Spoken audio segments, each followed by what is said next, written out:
Well, I think it's very much important, right? It's really one of the places where the industry is really gathering together. This year, we are very proud to announce that we have more than 7,000 delegates joining, coming from many countries, more than 120 countries being here and discussing issues that are relevant for the industry. SIBOS, of course, has been evolving a lot for the last 30 years. Personally, it's my 28th SIBOS, so I've been to many, and at the beginning it was a few hundred people. Now we have more than 7,000, hoping for more in London next year, but more importantly, it's two things. It's really about discussing issues that are relevant for the industry, trying to find solutions together. And it's also a platform for business. For all the clients we have here, exhibitors, they're here to making business. So when actually they're making business, we're happy. That proves that SIBOS is a real success.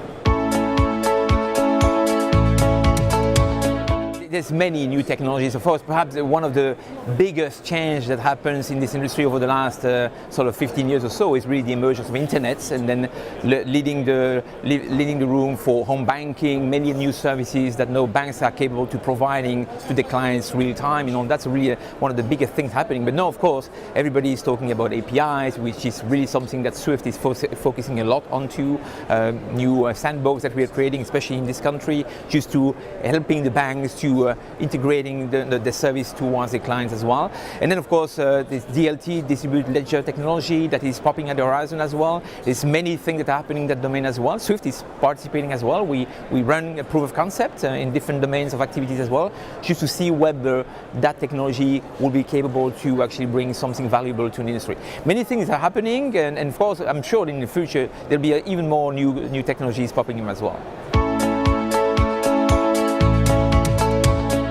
Fintechs are really some way, changing the landscape, right? The good news is that they're coming, they are the new entrants, they're proposing, they're taking some niche in the market and really trying to providing the best customer's experience with the new technology they can propose. And of course, they have the advantage to starting from an empty sheet, and that's really providing them a big hedge onto against the big banks that you have in our world.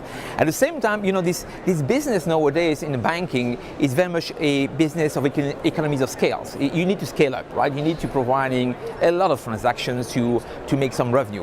And that's perhaps also one of the key challenges that all those fintechs we have, is that how can they scale?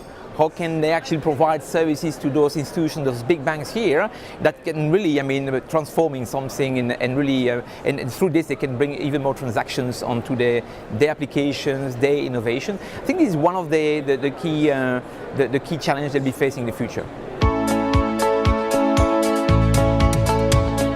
They're providing an insight. They're clearly looking at what is happening in the market. It's also a way for institutions, financial institutions, for us to explaining what we do. It's confronting different views in the industry.